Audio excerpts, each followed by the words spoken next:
Yagi is making landfall catastrophically in Hainan as a main Category 4 typhoon.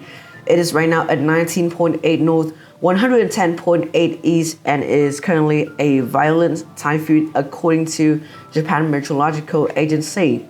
Its current muster winds right now is at 125 knots or 145 miles per hour, pressure of 925 millibars.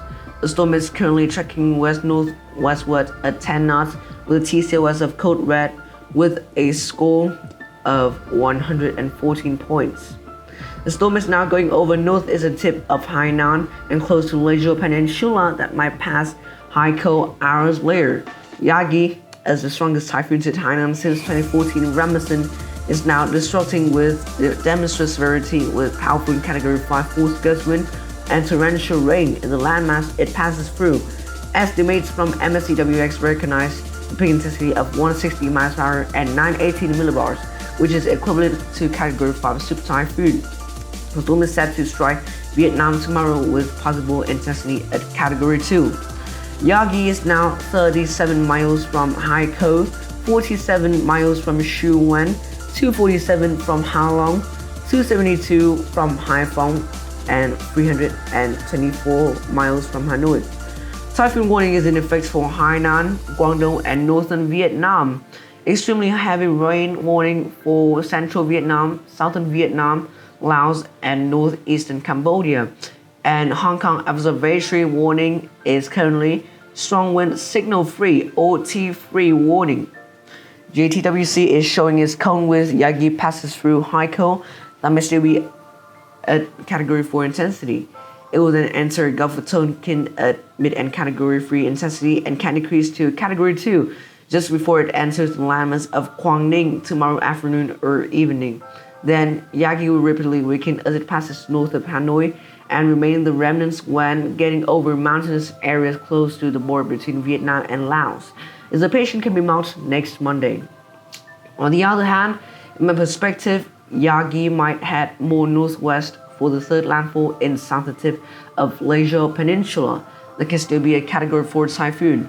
Entering Gulf of Tonkin, the storm can head more west-northwest and persist the direction until the landfall and come far as a high Category 1 typhoon.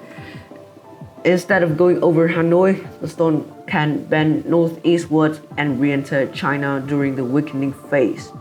Sea surface temperature is currently extremely hot with water at 31 Celsius. Shear is almost blank in South China Sea with actually not much to completely break the whole storm when it enters Gulf of Tonkin. GFS forecast is calling for a pass through the southern tip of Malaysia Peninsula. After that, Yagi might witness some brief re-intensification before the landfall in Quang Ninh as a Category 3 typhoon and affect Hanoi when it goes inland. Having with the rainfall forecast, torrential rain will be remained severely in Hainan Island, southern tip of Malaysia Island, and northern Vietnam that can cause extreme floodings and uncountable damage. And here the multimodal comparison. The intensity will obviously go down in the next days. However, HWRF is calling for some drunk re-intensification back to Category 4 intensity before landfalling in Quang Ninh, which is absolutely outlandish at this moment. Deep layer shear is almost minimal until the landfall in Quang Ninh, which prevents the storm to rapidly drop its intensity before the landfall in Vietnam. The majority of tracks are calling for landfall in Quang Ninh or of Vietnam, except for HWRF, which projects one more hit in China instead, and ECMF calls for Yagi persists until it reaches Bangladesh. Sea surface temperature is likely to rise back when the storm enters Gulf of Tonkin, and relative humidity will constantly increase as Yagi moves inland of Vietnam.